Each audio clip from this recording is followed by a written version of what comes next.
have got almost 1 hour 30 minutes for this session. So I think we can give 25 minutes to the presenter, and then at the end we will be having at least 15-20 minutes for the discussion. So all the discussions will be taken up at the end, and first let the speakers present their views, and I request all the speakers to take 25 minutes and restrict to the timings. So first we invite our first speaker, Mr. Satyajit Dwivedi. He is from SAS India. He is Global Advisory IoT Division, SAS Institute India. So we welcome you, Satyajit.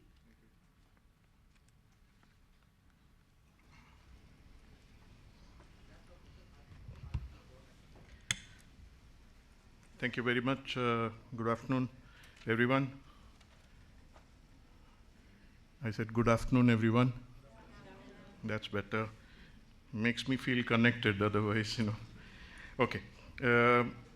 Little bit on me. I'm an electrical engineer, and I started my career 26 years back, and 16 years in SAS, doing data modeling, modernization programs across various industries. And the reason I joined SAS was this space, this analytics space is, being an electrical engineer, I feel everything is a closed loop system. And you need to have the outcomes define your processes or refine your processes and your inputs. And 16 years I've stuck to that, and I feel more and more convinced that the decision was correct. We are world's largest privately held software company. We invest a lot in AI and machine learning. We recently did $1 billion investment. And what we essentially provide is a platform. This is a new platform which we are providing the capabilities of managing the data, the capabilities of exploring and diagnosis of data, the core modeling capabilities, whether it is machine learning, deep learning, forecasting, optimization, all in a single platform, web-based platform. And also the decisioning part of it, whether you want to do it at a workflow-based, or you want to do batch mode, or you want to do real-time. We provide this all from end to end, one platform. And that's where we come from. And that's why this space is so much important for us. But generally, I always try to ask people, what is data? What is the value of data? And there are many answers to it. People say that, oh, with data, we massage, we get some insights and all, we generate intelligence out of it. But that's not probably fundamental. What is fundamental in the value of data is the ability of it to give empirical evidence. Moving away from design, moving away from simulations, moving away from other aspects of it, probably giving the ability to take empirical evidence. And that's what, with the new sensor devices, with the new ability to interact, interoperate with multiple systems, this empirical evidence factor is becoming more and more important, wherever we go. If you want to test an hypothesis, you can collect data very fast. And that is the difference that is there, that in many sectors we have seen there is this movement, I would say, towards gaining this empirical evidence, the capability of gaining empirical evidence for everything that we do, every process that we manage. But how do we deal with it? I mean, it's easier said than done. How do we deal with it? And there are certain also limitations that are there. So I would like to participate in this exercise, all of you. Please look at it. I will show a picture, and I will ask few questions. Okay? Did all of you see the picture? Right? All of you saw the picture? What did you see? Sorry? Donuts? How many of you said donuts? No? Nobody says donuts? Everybody says what? Cookies? And? How many of you believe there are only dogs there? Only dogs? How many of you believe there are cookies there? Okay. Both? Both are there? Okay, I'll show it again. Okay? Okay? Do you change your answer? Cookies? All dogs? Watch out for your breakfast. Okay, okay.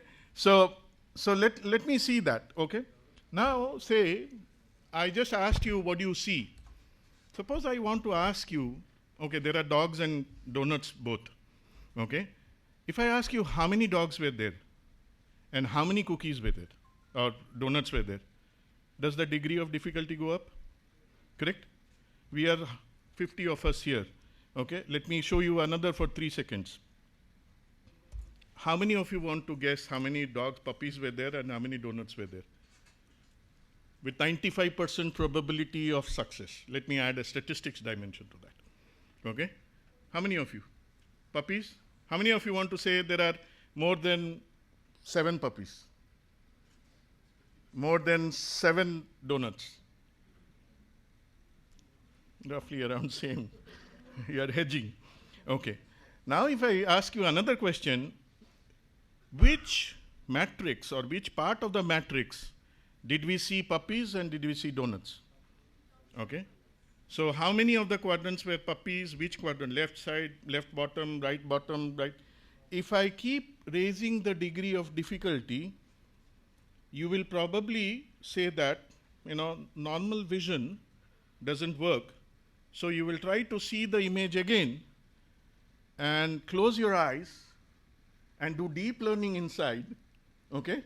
Look at, oh, there was here, let me classify it, oh God, yeah, it's coming out 6 or 7, something like that, right? If I raise the degree of difficulty more, probably you will go to sleep. You say, what kind of question, Satyajit? After lunch, you didn't have anything else to present but this, okay? You are only raising our, problems, minute by minute. The important element that I'm trying to say is, this is exactly what this space is, okay? If this is probably 1 frame per second or 1 frame per 2 seconds or 3 seconds, like this, 1, 2, 3. This is 1 frame per second, right? If I say I will give you 20 frames per second, the degree of difficulty goes to even higher. So when you see these dimensions that is coming in play, this is very, very important from a point of view that we tend to realize our limitations. Our limitations as human being is computing, right? Probably if nothing is there, everything is empty, we are free, we have come out of a meditation and we are enlightened. One shot we will give it, we will be accurate about it. But there are few individuals and we need a lot of them in this world to survive, right? So we need to look at it from that standpoint that the ability that we are not able to do here because of sheer computing or our evolution itself, we have transferred the thing to a machine which can do that at 10 frames per second, 20 frames per second it can do and find out. Even if I show it now, probably after 1 minute or 2 minutes, you will still get the wrong one, if I ask you the question. So that is how we need to deal with it. We need to look at it from a fundamental construct of the situation on hand. Many people don't, really relate it, but it's extremely important to realize it and relate it to self. And that's how we will see that. So the vision error rate, just with advancement of AI ML, has actually gone down from 45% to 2%. And that's innovation. Okay, and we are talking about here only puppies and dogs. I will show you some cases around disease and all that, which is far more complex in nature. But then there are certain enablers. But these enablers went through a big cycle. I mean, people talked about artificial intelligence, saying that, oh, it's a magic wand coming from somewhere, some alien planet.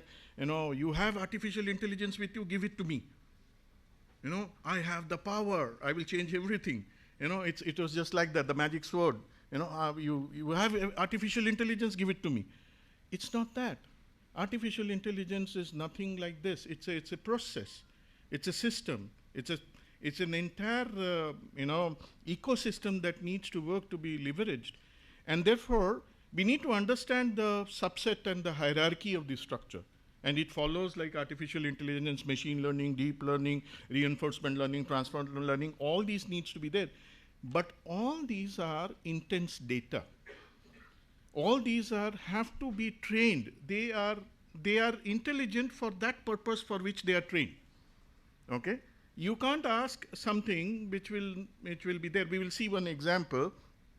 They're very important for this. Data is very specific to the use case that you are doing, the modeling that you are doing. Very, very unique. And the third thing is that it requires huge pre-processing. You know, one use case to another, you will see that the dimension changes completely how you do it. So therefore, it is extremely critical. But this is an enabler, but we need to look at the structure of that. Now, why all these things are important, I would show one thing here. These slides do not demean anybody, any software, any technology. It's just an observation that I have. Okay? Everybody knows who this is? Okay? It's very related to your event also. Okay? You know who it is? How many of you think that both are same? Yeah, they're same? They're Bill Gates, right? The photograph of Bill Gates. How many of you disagree that the second one with the cap is not Bill Gates? Okay? Nobody disagrees, I assume, if you're not raising your hand. It is same. It is from publicly available. But if you look at the technology of face recognition that I found it was really surprising that they are not the same person. It says 40% are, say 40% chances that they are not the same person, 40% match only. Now what is the issue here is, it's not a question of the approach, or it is not a question of deficiency that we are looking at. It's a question of one cap has made the difference. Okay? These things are extremely important because of the cap that he is wearing, the ability of the system to be able to, because it's not trained. It is not trained to handle that. It is not trained to visualize a face without a cap or with a cap. Okay? So it is important for us to look at it that these characteristics need to be handled very, very carefully to be able to achieve the degree of accuracy that we want, and we want at a national scale. So when we do that, what's the end state that we are looking at? The end state is something like this. This is what we are doing it for the process today, company. A lot of times new technology will emulate the old processes, right? So today they're going to pair a licensed pilot. You still have to have a licensed pilot to fly a drone. They're going to bring in a domain expert, whether it's an arborist or someone from the utility, and they're essentially going to do a flyby, and as they fly by, they're manually identifying areas of concern, vegetation encroachment, certain types of vegetation growth concerns. I think in this case, as it moves through, you're identifying the severity and the urgency and time scale that you need to address that. Now, if you want to expand that scale, you then start to understand how can I leverage that very same investment in the drone technology and use some capabilities, analytical capabilities like computer vision and object detection, object identification, and then start to bring in third-party data sets, things like projected growth rate and weather impact on those growth rates, topology, region, and you're starting to be able to calculate at scale these risks. Now this is of critical importance to being able to move those levers within the utilities because again, they have very limited opportunity for top line growth and you really have to be able to adjust the cost picture and being able to expand the value of your solution expands opportunities for both top line growth for Honeywell to the utilities and in the end, a reduced picture for. So what essentially we are doing is we have trained the model on images, drone images that has been taken, and we have deployed the machine learning AI model inside the drone. And we are getting directly the status of the vegetation, where it needs to be attended, where the growths are there, where it needs to be pruned, where there is fire, everything, where there is landslide. All kinds of dimension can be easily detected, the thickness of vegetation, everything can be detected using that. So it is built for that purpose, and you can easily identify these systems to be deployed. So another case of example is that why I'm trying to highlight is that it's important to look at it, where does it come from? It comes from raw images. The raw images itself becomes the basis because when you do image classification or when you do video classification, it is important that these images are preserved. You have got hours of video that you take, each say 20 frames per second. So you have 20 into 60, you will get, into 63 and 3,600 into 24. So you will get that much, images to be looked at, and some images might not be fit for training, some images may be fit for training. Then you need to pre-process this, and then you need to apply your deep learning capabilities to be able to classify what you want, good or bad, healthy or non-healthy. So it is important to look at it from a point of view that these needs very careful, structures that are given in a national dimension and then leveraged and then applied on a platform that can deliver this. Now there are multiple ways of looking at it. Now not everything needs to be done real time. Things can be done on batch. So you can do it at at your central repository, or you can deploy it with real-time data flowing in, or you can deploy it in distributed devices that are there, the drones that are there, or the cameras, the mobile apps that are there. You can do that. But there are certain things that now and next we need to plan for it. But when you do these kind of structures, one data, the other pre-processing, the modeling, where you need to deploy the model, you need to have careful consideration of a structure, because if you're looking at a national scale or even at a regional scale, this is huge. And this is very, very specific to a domain, and it is very specific to that. So therefore, it is important to look at a setup that will be able to scale up to a very, very large extent, in the sense that when you start from raw data per se, you will have raw data details about the location, say this is for plant disease, and we are doing one exercise for that, Plant Disease Advisory Center, where we are looking at location, plant, age, angle, disease type, weather as parameters that governs the raw images.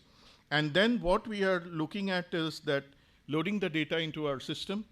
Then there are two processes that are extremely critical that we are doing. One is processing and labeling information. And this is one of the most important exercise of your machine learning. Applying a convolutional neural network or any kind of advancements around it is not so much but it depends on the ability of how good you are in your process and label transformations. Then second is how good you are in your background subtraction and segmentation. Because this is extremely critical if you are looking at any kind of, because what is important is in theory or in chosen your images, that's fine, that will work. In a lab it might work. But in a real practical situation, you will have images coming from different direction, different angle, different weather condition, light intensity and all. So you need to be able to handle those images. And those are the ones that need certain advanced algorithms to be able to subtract and segment. And then you apply your deep learning model to be able to do that. Then you generate the score. Now that score can be consumed as an app, or the score can be consumed on the drone. So you can deploy that score on the drone, or you can provide it in any virtual assistant or a chatbot, which is linked to the central location. And that will then provide you an infrastructure that will enable you to arrive at a system that can help to create a national repository, do the AI ML models, deploy this on a scale, and deliver it as a service. Because that is all that you want to people to identify what kind of disease are onset, what kind of recommendations are there.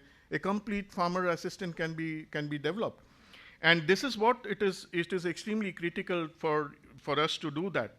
And this creating a data repository and governance mechanism is also very, very important aspect, as much as the core technology, convolutional neural networks and all, but the core labeling and governance mechanism and establishing a pre-processing service model within the enterprise wherever you're doing, because these are extensive images, millions of images that will come into play if you look at just take a plant, dissect it around the top 10 diseases that are there, split it around location wise, take crop, split that, then vegetation, split that. Huge exercise that is there, and it will require a lot of pre-processing that needs to be done.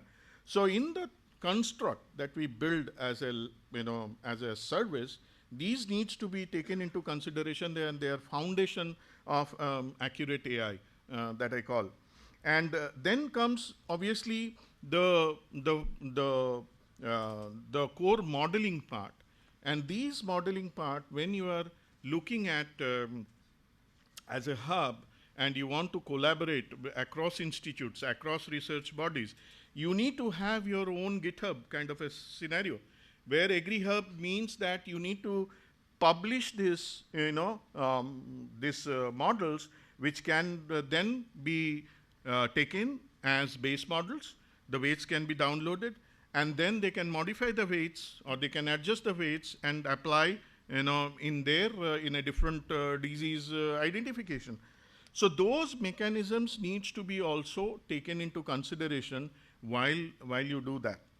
So this is just image, and I focused on image and video classification because this is something very, very important coming out to be, accepted widely in the agriculture fraternity, and we are seeing lot of stuff coming up where, including manufacturing companies, oil and gas companies, you take private, government, this inspection, identifying the intelligence out of that, providing it as a service is becoming extremely critical. So that was the basis why I thought that it is important when we are embarking on this journey of AI ML. We need to see that these kind of course corrections are there. So having said that, there are 2-3 things that I want to. There's a big opportunity out there from an AI and ML point of view, whether it is sensor, soil condition, canal surveillance, canal automation, predictive maintenance, tractors, livestock accounting, chatbots for farmers. There are different technologies, but you don't have to choose different platforms. But one thing that you need to realize is this, that there is something which is changing. This is important, that the analytics life cycle is changing because of the availability of real-time data. So your data storage, modeling, and reporting is changed. That part will remain, because that part you will still do AI ML at rest. Massive amount of data will be there, millions of images, millions of unstructured data, you will be handling it. But you would also see that these models may need to be deployed on drones, okay, on distributed devices. Now, how do I govern them? How do I see that these are well governed? And then there is automated response. I need to probably, when I design these systems as a prototype or as a experimental basis or as a research, I need to look at it from an automation. It could be advisory, which is purely, virtual assistant kind of stuff, but there could be other mechanisms where I do control integration as well. And this is becoming another hub for providing improvement, innovation, and intellectual property. That is extremely critical to look at it, because all the data, all the research, I don't know how many of you have seen the number of patents that has been filed in machine learning. If you have seen the shape, last 18 months, it was like this, and then it has gone perpendicular, 90 degrees almost, for the last 18 months, the number of patents that has been filed. So you could look at it from a point of view that intellectual property is one of the biggest element to do that. And in India, we should be, seeing that this is how we are judged. This is how we need to, scale as far as using data and using modeling and using these systems are concerned.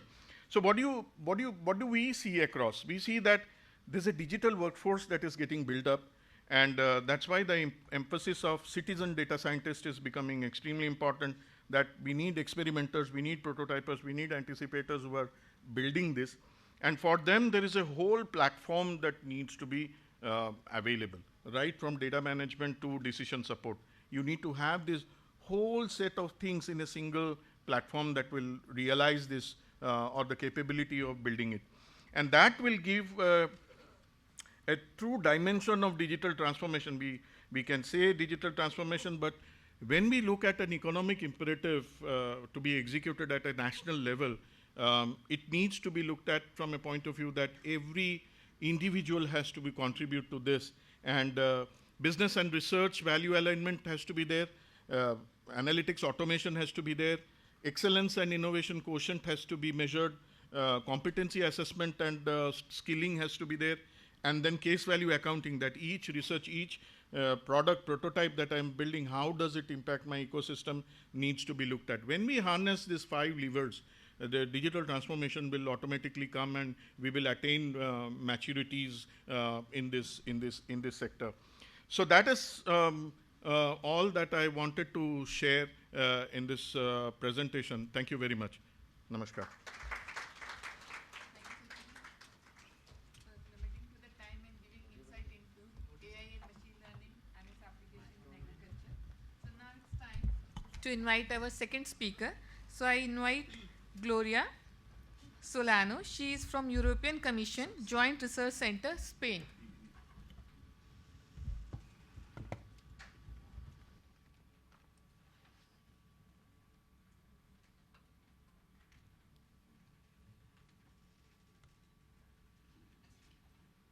Done?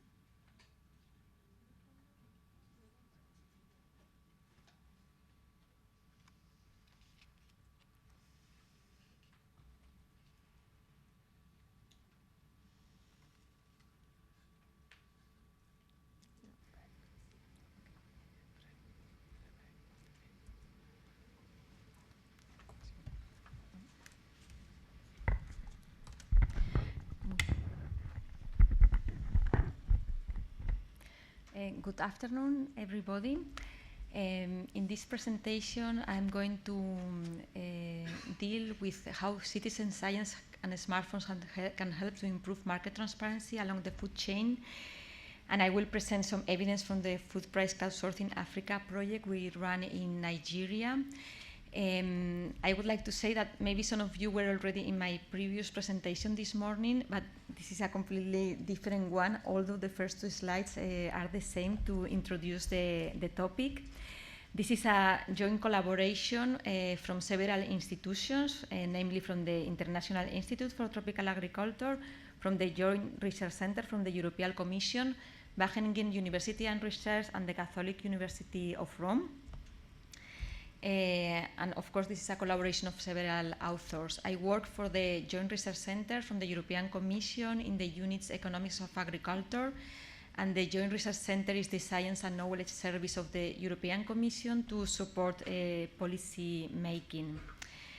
I will present here the motivation for this study. Second, I will show you how to use behavioral tools in the Food Price Crowdsourcing Africa project to motivate the use of crowdsourcing systems or citizen science systems. And then I will present you some results and conclusions. The idea behind is that we need timely and reliable food price data. And we tested, and we wanted to explore how we can use crowdsourcing or citizen science to provide voluntarily, timely, and geolocated data on food prices using a smartphone. So we wanted to integrate these ICT tools plus citizens plus scientific knowledge to produce this data, to make them available for the use in an accurate and timely manner from farmers up to consumers, but also to help to support the development of policies at a national, regional level from food security and markets. And I like very much the presentation from the former presenter, because he already dealt a little bit with this issue from the technological part. So dealing with citizen-driven data can be very time-consuming and very costly. On the one side, costly for the sustained data flow if we need contributions from citizens, and we are paying a financial reward to them. And in this presentation, I will deal with this issue. So it's more not on the technology part, but it's more on the behavioral part. It's more human-centric. This morning, I had another presentation where I was actually dealing with how to deal with the information by using statistical and quality methods to ensure and to deal with large amount of data. So this one is very complementary to the previous one. So we base our study in the Food Price Crowdsourcing Africa project, and we want to implement some behavioral tools to promote the participation and the use of crowdsourcing system from both a user perspective, from the resulting data, and also from a user's perspective by providing data. We wanted to see what are the impacts of using behavioral tools in a crowdsourcing project. We started with a web platform and an app, which are actually necessary but not sufficient to motivate the participation of people in this type of project. We also provided during a certain time a monetary reward, and we see that it definitely attracts initial contributors and actually also continued contributions. But we wanted to pay attention to how to raise also people's motivations, both extrinsic and intrinsic, because humans do not just react to economic incentives, so we are more on the user focus. And we use behavioral tools. In particular, we use nudges that are pieces of information provided to people to suggest how to behave in a voluntary way. And nudges have been already successfully implemented in policy making, for example, for tax paying or healthy eating, or also waste recycling, for example. So this is our research question: what are the impacts of using nudges in a crowdsourcing project? The research methodology we follow is we use the data collected and the crowd, so the participants from this project, the FPCA. The data are also available from this data collection at this website in this link. This is a web dashboard where final data can be visualized in an open source way. Then we use a randomized quasi-experimental design where we allocate our participants to two different groups: the intervention group that receives the nudge and the control group. We provide SMS messages that we are sending to participants to the intervention group with a nudge message, and to the control group without this nudge. And we apply a difference in difference model to estimate the changes in the outcome variable in the intervention group compared to the control group. And we are interested in two types of variables. One is the change in the number of contributions of the control and the intervention group. This is the perspective from the users as data providers. And we also are interested in if there are some changes in commodity prices. This is the perspective of users as data users. Some background to the incentive type of nudges we apply in this exercise, in this crowdsourcing exercise. We use first, during a certain period, a monetary reward, but we implement this in a gamified way. So only 35 contributions per day are paid in a first in, first out basis. And we expect this raises the external motivation because it's external compensation. But we also expect that the gamification of this activity will provide also some challenge and fun, and also raising the intrinsic motivation. Then we use two different type of nudges that are very well described in the literature. One is the social norm nudge, from which there are different types. We use the descriptive one, and it's derived from the observations of what the others do. So this is based on the idea that if you tell the people how they perform and also how the others perform, this will raise some challenge and some competition and fun. But a second nudge we implement is called the information disclosure, where we are providing this information system we are collectively developing by providing the link to this web dashboard, and we expect this raises the usefulness of the tool, so raising the extrinsic motivation and also some intrinsic motivation by making by the people feeling this social contribution or altruism to the production of a jointly information system. These are our data. This is an example, the sites where we were collecting the data in these two states in northern Nigeria for two commodities. This is our experimental design that I explained already a little bit, where we have two groups. We send messages to both groups. We need to send messages to both because we need to control also for the fact that receiving an SMS message may also provide some motivation to participate. So in one message we include a nudge, and in the other message we don't include a nudge. Then we can compare the outcome, and we can compare the outcome in the pre-intervention period to the intervention period duration, and we can also compare the outcome by comparing the pre-intervention period and the post-intervention period.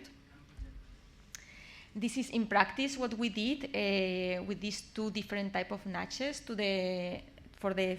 Actually, I didn't mention that we implemented those type of notches sequentially. We didn't do at the same time. So for 6 weeks, we sent SMS messages to the participants in the intervention group where we along these lines. Thank you for submitting 106 prizes last week. On average, participants submitted 26 prizes. That puts you among the top 10, for example. And the other group received just a thank you message. This is the social norm. With the second nudge, we implemented later with a difference of 4 weeks in between. We sent a message to the intervention group by saying thank you for your participation in the project, explore the wealth of the data here, and by providing the link to the dashboard. And to the other group, we send the thank you message, thank you for participating.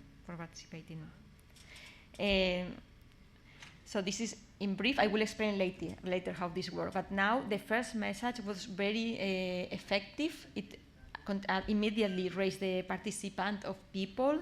With the second nudge, although we thought that providing the dashboard would be very motivating for people to provide data, it didn't work for that. But actually, I wouldn't say it didn't work. It's just we couldn't really confirm the differences between the groups. So, and you will see later more or less why.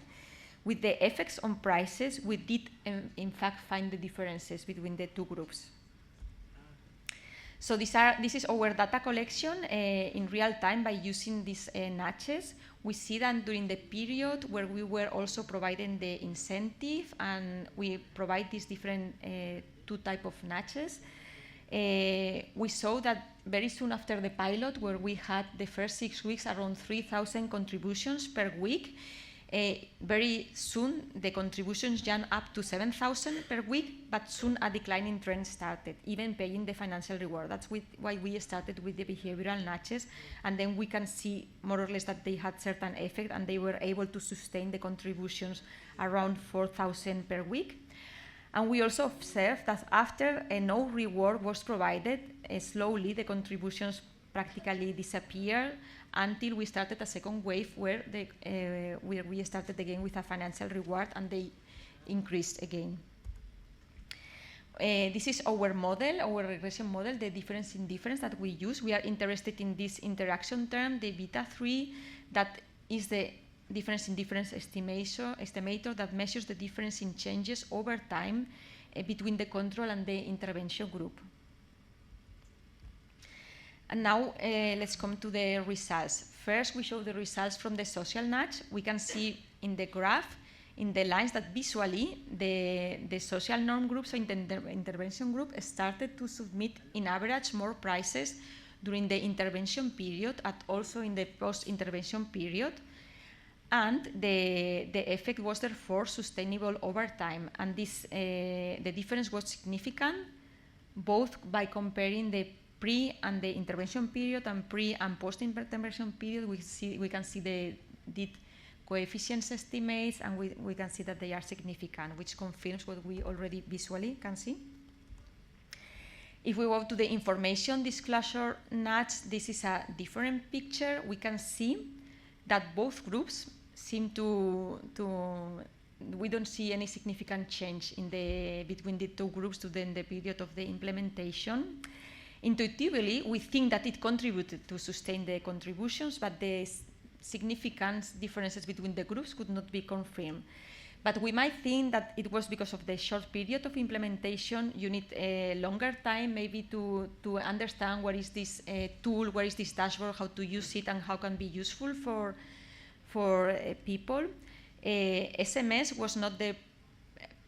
was the preferred option for participants to get information feedback, but in this case we are providing them with a web dashboard, so there might have been connectivity issues.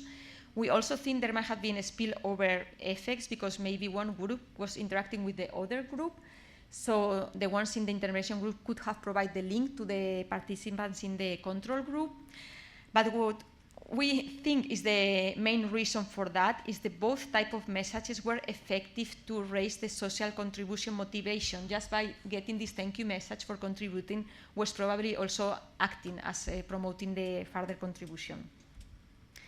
And the results are different because if we test the information disclosure nudge in terms of the effect on prices, we do confirm significant differences in the people that were receiving the web dashboard were actually paying less for the food commodities than the people that didn't get this dashboard link.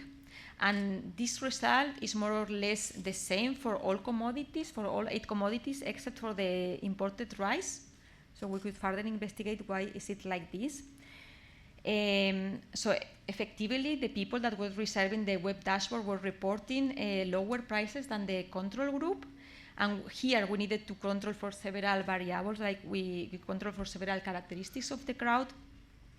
But we also were controlling for the access, the effective access to the web platform, the location, if it was urban and rural, or the state, and if the people providing data were a transactor, that means buying or selling, or were just price observer, because we were asking them which type of data provider was. So because we don't expect so much effect in prices for the price observers.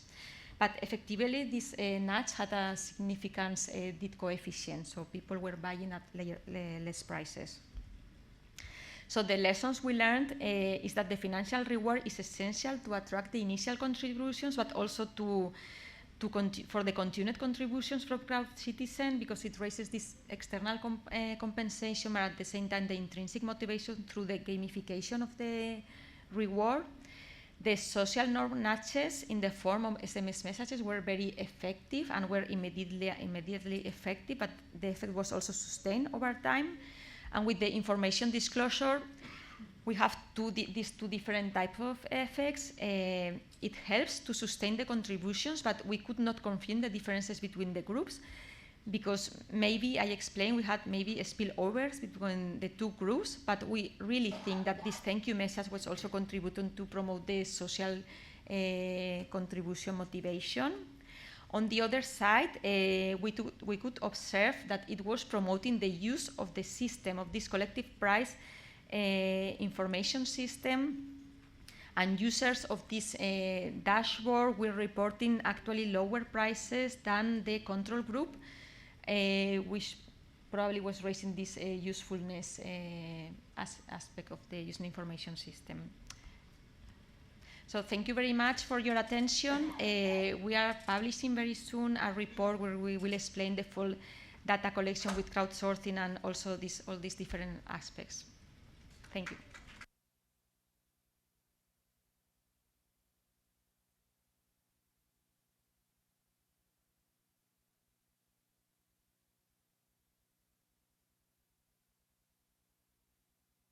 Dr. Rajni Jain. She is from the National Institute of Agricultural Economics and Policy Research, NIAP, New Delhi.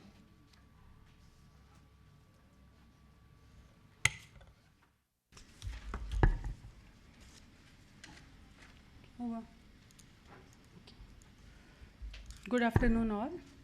Thank you very much, organizers, for giving me the opportunity to present this AHP approach in this theme. The title, as you see, it is Analytical Hierarchical Processes Approach for Suitability Analysis of Cereal Crops in Bundelkhand. So this work is a part of 3 years research project, which is undertaken at NIAP, National Institute of Agriculture, Economics and Policy Research, India. So basically this presentation, starting with introduction and data sources and methodology, we discuss results and conclusions. So first of all, for our international participants, this Bundelkhand region, like it's a region covering 2 states in India, basically Uttar Pradesh and Madhya Pradesh. So overall there are 13 districts, 7 districts from Uttar Pradesh and 6 districts from UP. They are shown in the map also. So 7 districts of UP are Banda, Chitrakoot, Hamirpur, Jalon, Jhansi, Lalitpur and Mehba, and 6 districts of MP are Chhatarpur, Damoh, Datia, Panna, Sagar and Tikamgarh. So basically, what is unique about agriculture of Bundelkhand? So the question is whether Bundelkhand agriculture is sustainable or not. So basically, in Bundelkhand we have extreme weather conditions, frequent droughts, and short-term rains. Further, there are uncertainties in agricultural productions because of these droughts and short rains, and seasonal migrations are also very frequent. Then agriculture is rain fed basically, and diversity is there, complexity, underinvested, risky as well as vulnerable. Land degradation and decline in agricultural productivity is the major point of interest, like how to deal with this. And here, because of diversity, they have cereals, pulses and the oil seeds, which are being grown here as the major crops. The problem is we have high yield gaps as compared to the parent state, non-Bundelkhand part of the state, and depleting water resources, and soil erosion, and improper land distribution. So these are some of the causes. So basically, this water depletion problem, if we see here, like it shows decadal groundwater depletion in Bundelkhand versus non-Bundelkhand region. So as I have told that here in Bundelkhand we have two states, MP and UP. So this comparison is between Bundelkhand state part and non-Bundelkhand state part in 4 quarters: January, May, August, November, basically pre-sowing and post-sowing of the two major seasons. So we will observe that groundwater depletion is higher in MP Bundelkhand as compared to non-Bundelkhand region of MP throughout the season, and it has been up to 90% now. And it is higher in Bundelkhand region of UP in comparison to non-Bundelkhand during Kharif season. So this is a bigger problem. So the idea here for identification of suitable crops is we need to somehow sustain our groundwater resources. So how to go about that using this approach? Another problem which I have listed is yield gaps. So major crops, they have quite high yield gaps, as we can see: rice, jowar, gram, and this rapeseed and mustard. On an average, like they have 35 to 93% yield gap is there as compared to their non-Bundelkhand part of the state.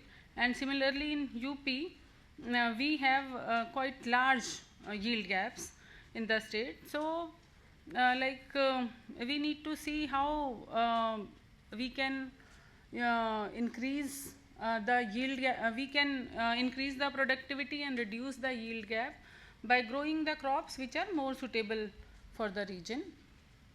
So objective of basically this is matching the soil and land characteristics with the crop requirements so that land use can be optimized.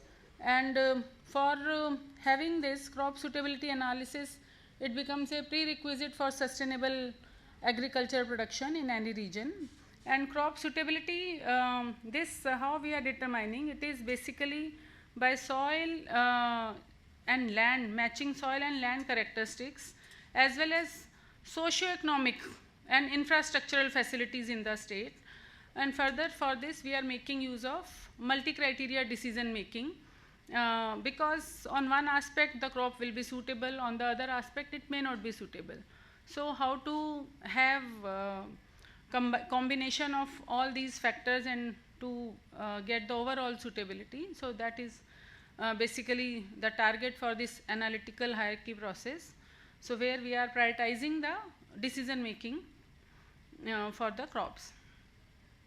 So this is the overall flow of the methodology. Basically, after selection of the region, like in this case Bundelkhand we have chosen because of the problems in the Bundelkhand, so high yield gaps and water depletion problems. Then identification of goal criteria and sub criteria. So I will be going to detail of each of these steps basically. And then we have to match we are doing this study in Bundelkhand district wise. So we will be matching each district data with on each attribute with the respective threshold values.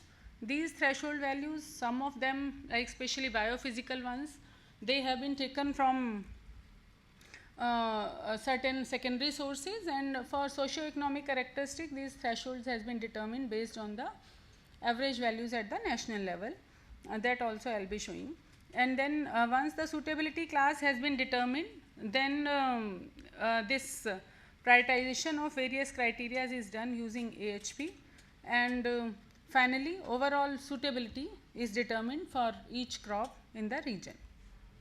So these are the various steps that we will be seeing. So first one is like estimating the threshold for each attribute for each crop. Let me just show. Okay. Yeah, the first one is basically attributes which we are selecting here. So as I told you in the beginning, our goal is suitability analysis, and then we have 3 sub goals here, that is suitability on the basis of biophysical parameters, socio-economic, and markets and infrastructure availability in the region. So for biophysical parameters, soil and climate and topography and irrigation availability we are taking, and physical and chemical for soil, then climate.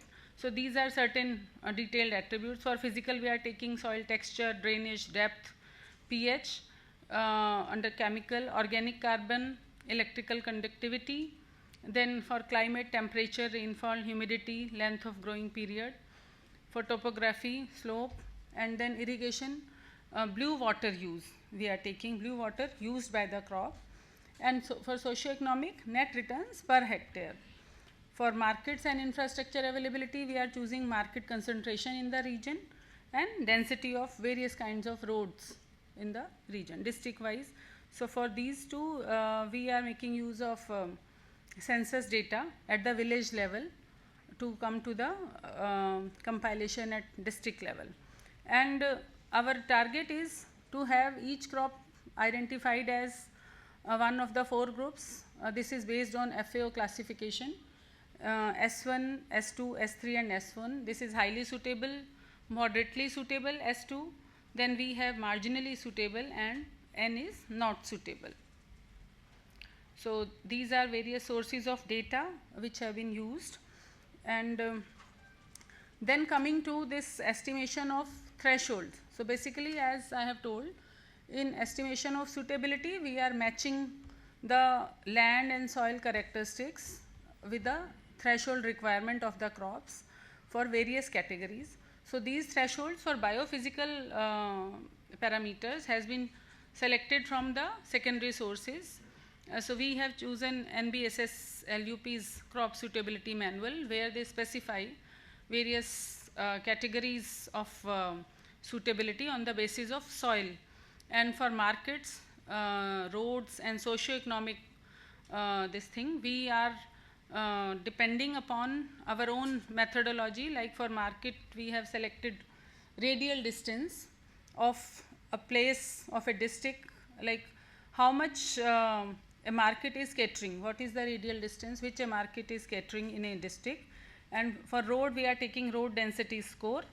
So then we have taken it on national basis, and on the basis of national average, we have decided some threshold values based on these criteria, which says if the value is greater than mean plus standard deviation, then we are taking suitability class as S1, and for this is for if the value is between mean and mean plus standard deviation, then S2, and like that. So then coming to different attributes. So like on the basis of the secondary sources, for example, let's say pH we have. So in pH, once we have identified into one of the 4 categories, because later on we need to combine it combine with other attributes. So we require some kind of scoring. So this scoring is done using this method, where like this matrix, pairwise comparison matrix, it specifies that S1 is 3 times better than S2, and S1 is 6 times better than S3, S1 is 9 times better than not suitable category. So here it says S2 is 0.5 times more than S1, means it is half, and S2 is equal to S2, S3 is 3 times better than S2, is 3 times better than S3, like that. So then we have this standardized value, we make geometric means, and then we have this standard values just by taking share of each geometric mean over the total. So this pairwise comparison matrix which we have just seen, so it is basically presented on a 9-point scale by Sati and Vargas, but because they mentions that beyond that it is not possible for human beings to compare categories. So up to 9 categories they can be done, but 4 to 5 categories it is most effective. So here in this work, like as in many other studies, we have taken these 4 categories to compare. Then coming to weights, when we are combining more than one attributes in a single sub-criteria or criteria, we require weights. So similar methodology, pairwise comparison, is used for determining weights of each of the attributes. For example, chemical has 3 components, so these are, let's say, pH, electrical conductivity, and OC.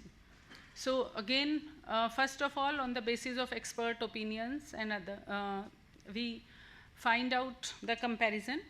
So like pH is pH as a parameter attribute for suitability has 1.15 times better than EC, and it is again 1.15 times better than OC. So on that basis, like its weight is determined using the same methodology, first obtaining geometric mean and then share of each one of them. So like using these weights, these 3 attributes, they can be combined into the chemical properties. So finally, like we repeat this process hierarchy wise. So once the complete hierarchy is obtained, we will require weights for each and every level, each and every hierarchy level. Like here but similar methodology is followed to determine the highest level, weights at the higher level regarding climate, irrigation, markets, what weights to be given to each of these parameters. So same way, again using pairwise comparison, these weights are determined. So once these weights are determined, they are combined, we get a final suitability score, and using that final suitability score, if that index of suitability is greater than 0.75, we are taking it as S1 between 0.5 and 0.75, moderately suitable as S2, and 0.25 say 0.50 S3, and less than that 0.25 it is not suitable. So like these are the final weights of different attributes, their criterias, sub-criterias, and main criteria. So here it shows the complete matrix which we have obtained. Basically like main criterias are climate, irrigation water, security, do the crop has security for the irrigation, markets and infrastructure, basically we have taken markets and road here. Socioeconomic factors, here we have taken net returns for a crop per hectare, how much net returns the crop is giving. A crop may be having a good yield, but it may not be having the good returns because the price is not there. So then soil, topography. So these are the relative weights for each of the crops which we have obtained using the methodology which I have just shown. Then within this, climate further has so many attributes. So climate subcriteria has different weights of different attributes. Markets and roads. So here market and road, they have been combined together. They are for different crops. So these soil, we have soil physical factors and chemical factors. So this soil, this is the hierarchy. Then for within soil subcriteria, we have these parameters, and within soil chemical factors, we have these parameters: pH, electrical conductivity, organic carbon. So this is the relative weights which we have obtained as a part of this study. So then based on this, using these weights and weights of the criteria, subcriteria, highest hierarchy, we obtain the suitability status for these major cereal crops which are available here. So like this Bundelkhand, so the first one shows suitability of paddy crop basis of climate. So the green one, it is highly suitable, and this is moderately suitable. So we find that climate wise paddy is suitable. When we come to irrigation, we find that irrigation wise paddy is not much suitable except the two districts here. So it is not much suitable, it is either marginally suitable or not suitable. And here this is suitability of paddy based on markets and roads. So this shows the poor infrastructure in Bundelkhand regarding the availability of markets and access to roads. So here we have suitability of paddy based on socio-economic conditions. So paddy, as it is a main food crop, so naturally farmers have no problem in getting the price for that. So it has high suitability. That's why in spite of not availability of irrigation and losses, they prefer this crop because of high socio-economic conditions. And then based on soil, soil is suitable there. So this is regarding paddy. Similarly, we have for wheat crop, which is a rabi crop here.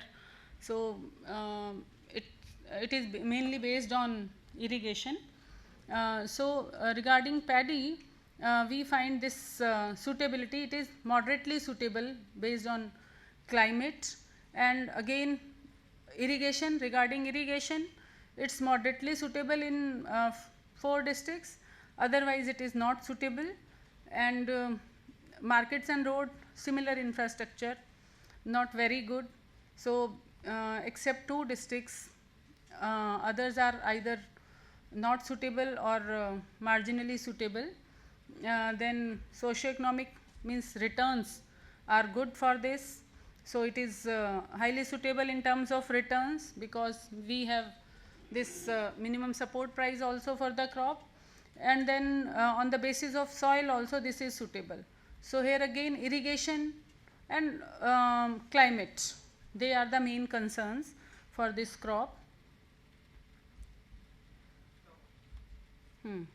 Then coming to bajra. So bajra, we find it is suitable based on climate in most of the Bundelkhand region. It is suitable with respect to irrigation also. And regarding markets and roads, not that good. But in spite of suitability in all these, the problem is regarding the socio-economic conditions. They are not fetching the good returns. So because of this, the productivity for the farmer, it becomes low for bajra, because it doesn't have good market. So that's why they don't get good returns. And this is soil wise also, the condition is good for bajra. Coming to jawar crops, so it is suitable for climate. Then irrigation, not that suitable, so moderately suitable and not suitable in some region. Then similar condition for markets and roads. And we have socio-economic conditions similar to bajra, not fetching high price, but soil is suitable for this.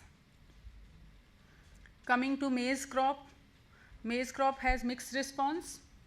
For climate, most of the region it is suitable except 4 districts here. And coming to irrigation, quite a lot portion of the Bundelkhand is suitable for this maize crop, and poor market and infrastructure for all the crops. It fetch good price in some portion, like they have a highly suitable, but some it is not suitable. And coming to soil, it is highly suitable in some part, and it is moderately suitable in the other part. So now based on these criterias, so we determined the overall suitability after assigning weights to them and then combining them to get the district wise suitability. So overall combined we find most of the crops are under moderately suitable categories, except like this maize is marginally suitable in Hamirpur and Jalon, and then this wheat is marginally suitable in Hamirpur, and it's Hamirpur only. So this is the overall suitability status which we obtained. Then based on that we determine how much is the area available for these crops in the region. So this shows the maximum area available. So in S1 category we find none of the crop having area available in the region. However, if we go for moderately suitable, so moderately suitable means like a sustainable kind of thing. They can meet their expenditure, farmers can meet their expenditure on the crops. So we find the area in 1000 hectares which is available for these cereal crops. And under S3 for potato, potato is not a cereal crop here, but since later on we determined, so it has come here. But for other cereal crops, like we find the area available. So the thing is, and these are the existing areas under these crops in the region. So basically we find that none of the crop is highly suitable, and we have areas allocated only under moderately suitable categories in this Bundelkhand region. So basically contribution of the study is to have this inventory of suitability analysis on the basis of not only soil, climate and other things, but also socio-economic parameters which are important for the farmers. And we have seen farmers are growing not as per suitability of crops on the basis of soil, climate, irrigation, but they are more about returns, socio-economic returns what they have from the crop. So the condition of sustainability in the region that can be that can be improved if we can find out some ways to get more returns to the farmers for the crops which are climatically and according to soil, biophysically, biochemically more suitable for the region. So for sustainable production and enhancing farmer income, there is a need to have shifting of crops, crop management methods and technologies so that we can have returns for those cereals which are more suitable in the region. So this is regarding this AHP approach for suitability analysis. These are some of the references. So thank you very much for listening to the presentation.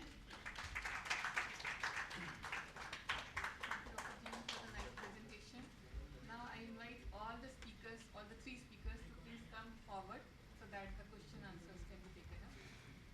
Please come forward. Thank you. You can come here. You can come here. Homework not done. Homework not done. You can also be here. Yeah. Okay. Yeah, sir. You can ask. Yeah. Good afternoon, everyone. Good afternoon, everyone. I am M. Karthikeyan, scientist from Central Inland Fisheries Research Institute, Calcutta. But I am working at a regional station at Bangalore. My question is to the first speaker. And it looked as if, I mean, you are from SAS, I suppose, isn't SAS. it? So, I mean, one simple question. And I mean, you are telling about SAS and the features, uniqueness and all. So, your toughest competitor is SPSS. In what way yours is better than SPSS? I think that's probably not the right question to discuss in this forum. I would take it off one-to-one with you later on. Is that okay? Okay. And Sorry for that. No. okay, no problem. Because you didn't give any case studies and things like that and all. Because it is related to agricultural statistics or related things, etc. You were telling about the features of SAS. So had it been anything related to agricultural statistics and the usage of the tools there, actually I could have had some questions asking about relevant questions. But I thought that, okay, here you came and presented the features of SAS. That is why this question. I am sorry if I am wrong. No, that's fine. That's your That's your interpretation. I respect everybody's interpretation. Okay. SAS. SAS. It's SAS. It's not an abbreviation. And one more question, if chair permits. Actually, you are capturing data, I mean, remotely, I suppose, isn't it? Yes. So, what is the veracity or authenticity of the data when you are collecting remotely? Remotely, in the sense, maybe using mobile phone and all you are collecting, isn't it? Collecting using a smartphone app. Yeah. Okay, smartphone applications, etc. Yes. So, what are the parameters you are capturing, etc.? And parameters in the sense, I just want to know the number, how many parameters? You mean which data people are providing to us? I'm just asking because I'm from fisheries, Okay. because I'm also having an application developed Yes. for our own things, etc. Because when you are asking through mobile phones, etc., it cannot Yes. be, a number of parameters cannot be more than 10, 15. No, we actually ask, so when they register in the application, we ask about, I think it's 10 questions we do just to know about the characteristics of the person who are participating, but this is only one time. Then from that moment they can provide data, and the only thing we ask to them is to tell the commodity, to tell the market type where they are, the unit of measurement and the price. And they can do this for 1 to 8 commodities. And only once you are asking. No, they can provide data every day. Okay. Yeah. Okay, and how do you check the veracity or authenticity of the data that they are sending? If they are commercial people, for example. Yes, so this was actually part of the other presentation I provided this morning. We developed different types of algorithms using R to deal with the quality of those data, but in brief, for cleaning for potential errors in the data from the persons who are submitting data. We use a spatial cluster algorithm where we group the data in the space to create virtual spatio-temporal markets, and in prices that are close together packed in this space for the same commodity from the same type of market should be very similar. So by doing this, packing them together, but we run this algorithm in a daily basis. So we always have new data inside. So by doing this, we can exclude those data that are very different to the other data in the cluster. Okay, then. Thank you very much. Thank you.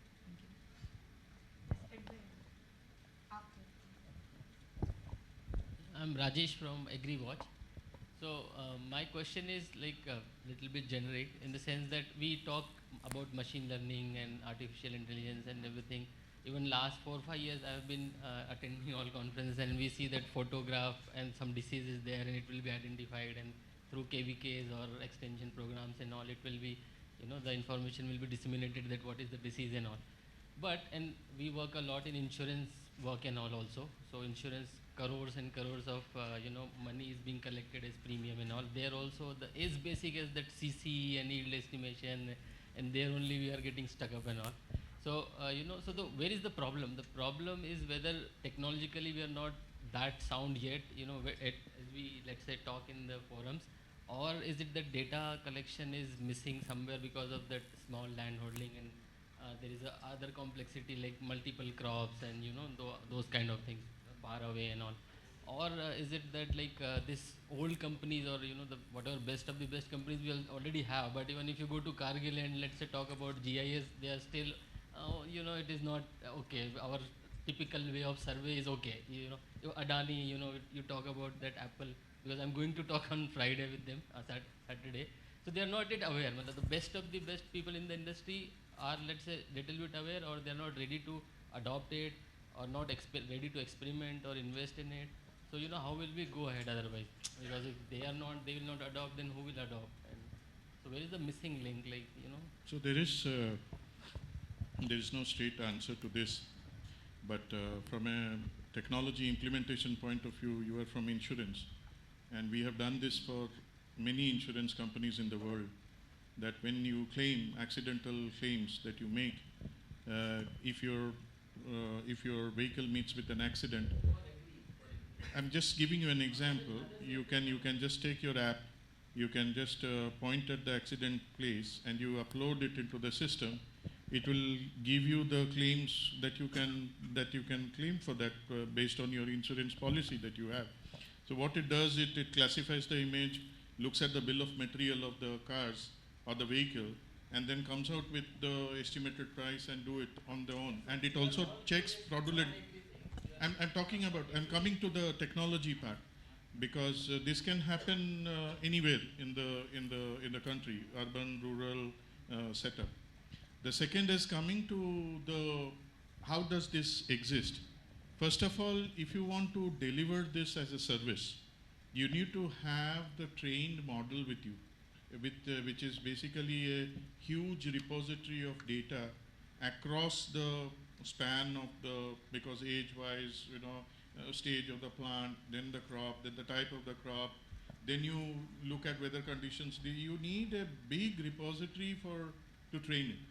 Unless and until you have a big repository to train these models, you can just take a YOLO, you only look once model and you push it to your image data, you will get some accuracy, probably 5 or 7 or 8, 9 or 10, you will get it. But that's not your aim. Your aim is to look at 90%, 95% accuracy, right, to identify a disease. So the element probably that is missing is a structured approach of collecting these raw images and then segregating these raw images to what is, you need to also look at all regions, all kinds, all ages, all weather, everything. You need to train them across so that it can treat a real life case, not an experimental case. Okay, that is possibly the only structured approach that is there, because there is also the missing appreciation of the pre-processing part. The labeling part and the pre-processing part is very, very important for this. I think the industry has not really appreciated the need of it, because if you look at any image classification or video frames or video analytics, you'll see that this labeling and pre-processing is extremely important. And that is a $65 billion business till 2025 or 2035. Only the labeling and pre-processing part, $65 billion business in the world. I think that appreciation is missing with the community. Oh, that has to be invested from the government, that has to be invested from private, that has to be people like anybody. It's a service model, right? I can run a service model in a PPP program to do that per image labeling. I can come out with a price of 20 paisa. You are talking about millions of images, millions and millions of images. You just look at this dissected crop plant, disease-wise, region-wise, you will see your model coming out. I mean, if you do the business model, you will see that agriculture probably would be the best place to bet for. But it has to be a well thought out setup. I'm just giving you a clue. The rest is up to you.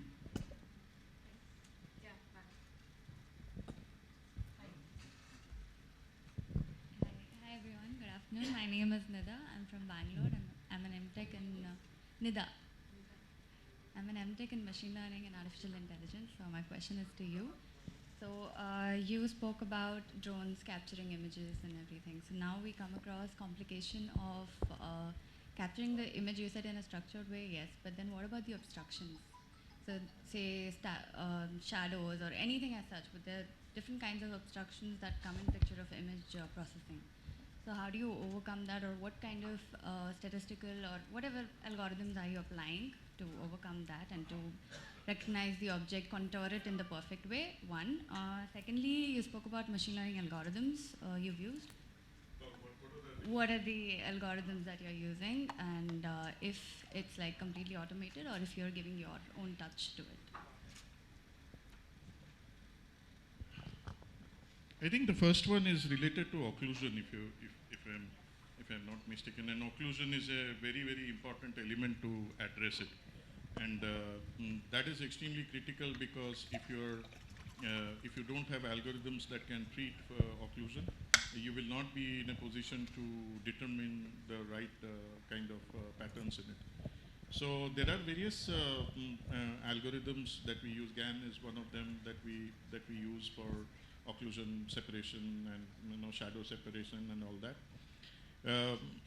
As far as machine learning algorithms are concerned, there are many. You look at it, it depends on what you want to do, right from recurrent neural networks to convolutional neural networks to reinforcement learning to transfer learning. All these models are available. Gradient boosting is there, you have your artificial neural network is there. There are many which we are adding over a period of time.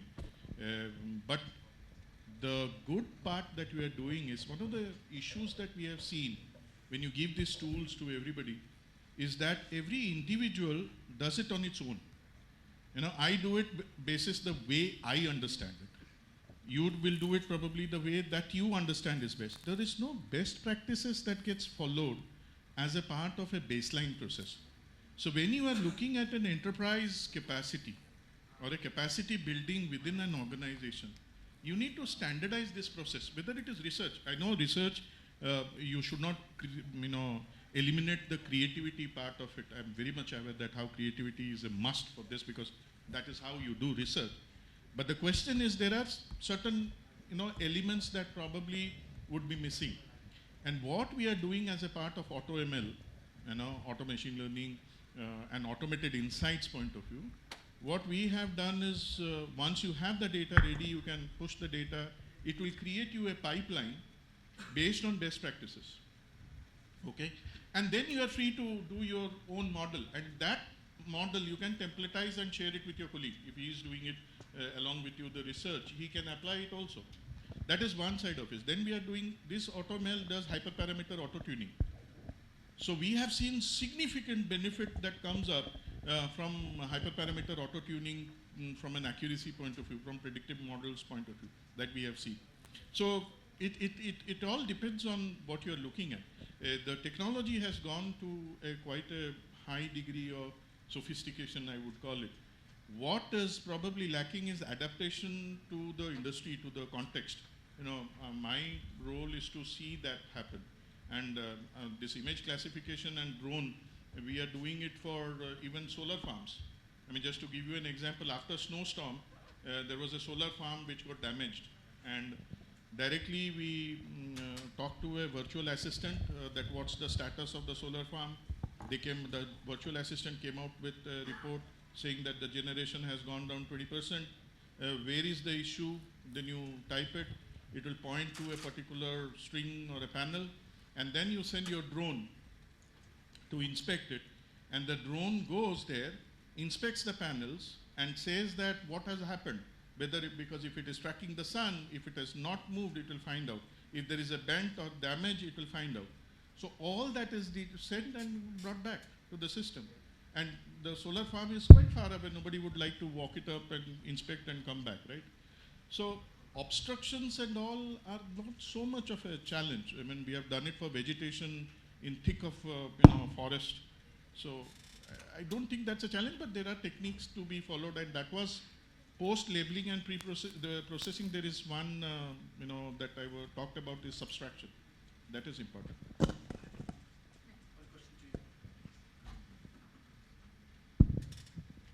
I am PC both. I'm advisor in the Directorate of Economics and Statistics, Ministry of Agriculture, Government of India. We are in the process of, rather in the mid of shifting our crop, cost of cultivation statistics compilation system from a earlier semi-computerized kind of, DOS-based system to a completely, internet worked and automated system. This is called Farm Map 2.0, which is according to the FAO's prescription. So now, because we have first time done this on for the Rabi crops, estimates were generated on that, and the Kharif is being taken. My concern is that because it's algorithm based, it's a perfectly that software based thing. To what extent are we now closer to, having it, the benefit of artificial intelligence use later on, and what all we need to keep in our mind, so that by the time this process is complete, we're doing the entire thing on this, we can, think of using artificial intelligence for further, exploration of the database for the analytical use and things like that.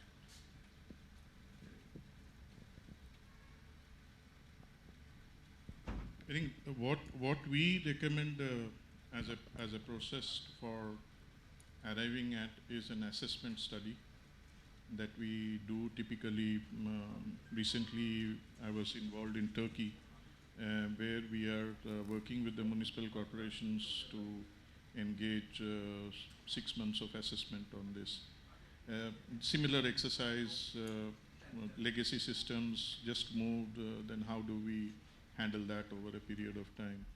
So it's an assessment that is important, because many a times people, I saw that when I was giving one session in ISI Delhi, Indian Statistical Institute Delhi, people those days were talking about data warehouse.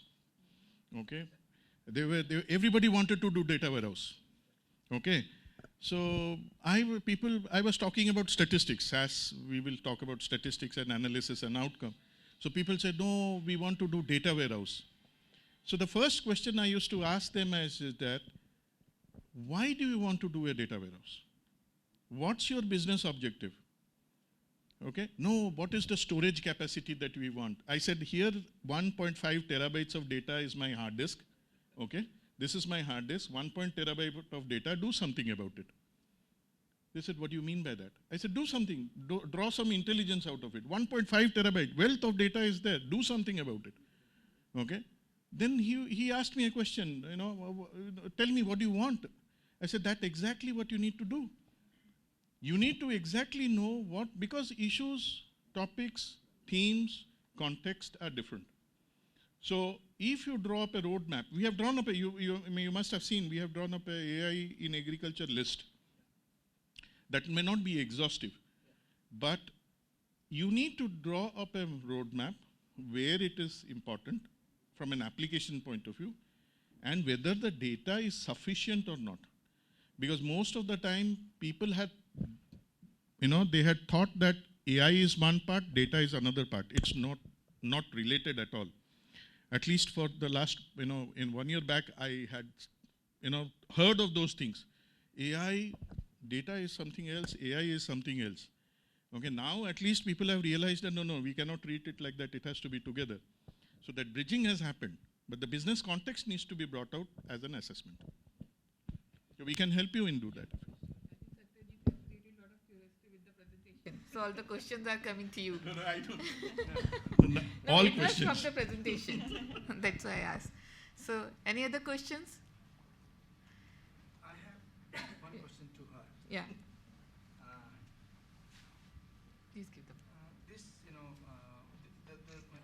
your analysis, this study was really interesting, because I'm aware that this Bundelkhand region of MP and UP are just one of several such areas in the entire India, which are basically behind the agrarian crisis and farmer suicides. So you have really wonderfully explained everything. My point was that, because whatever government is advocating, the farmer doesn't take it that way. In your analysis, do you have something to suggest to even the farmer that here lies your this thing, your choice that will take care of not only your good farming but profitability and also better and optimal use of resources. That I couldn't find it.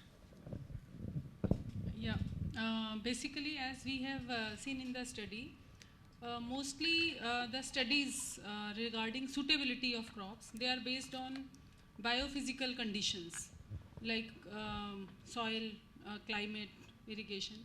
We have gone a step further regarding their returns, what profitability farmers is getting from each crop, as well as besides profitability, we had taken infrastructure suitability also.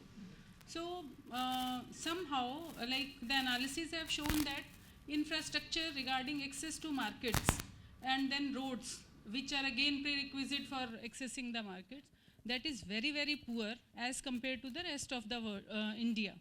So one is like we have found the crops which are biophysically and other factors wise, physical factors wise, more suitable.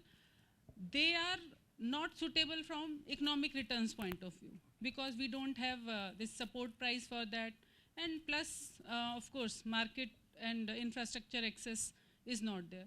So here is a message for the government that infrastructure has to be improved there. Farmers have to be given prices for growing those crops which are climatically as well as biophysically, soil wise more suitable there. So once the farmers will get return, naturally they will grow those crops there. So that is the thing. One thing I forgot to mention, sorry, I'm taking just one half minute. In fact, what I forgot to have in my question was that, this you have talked of irrigation, but have you really considered that these are basically bore wells?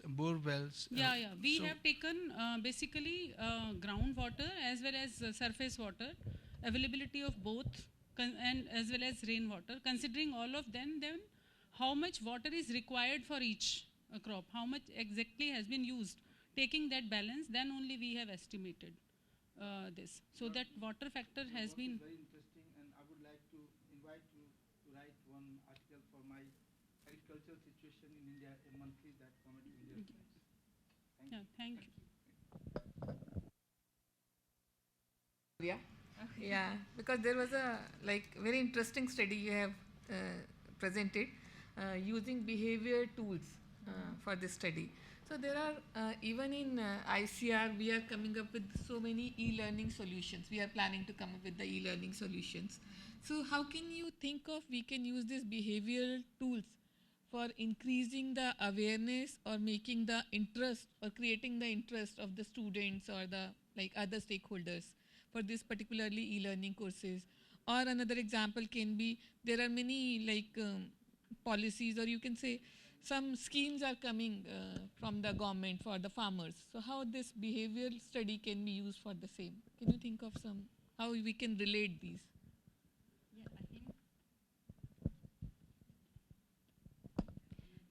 I think it could be done similarly as I presented in this experiment, what we did for collecting data.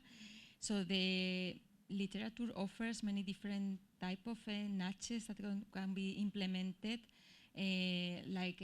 For tax payment, there are several studies, for example, from the UK, where they have been implemented, where they, for example, were telling farmers about what other farmers in the region were doing or how were they paying their taxes, etc. And this has been proved. It helps to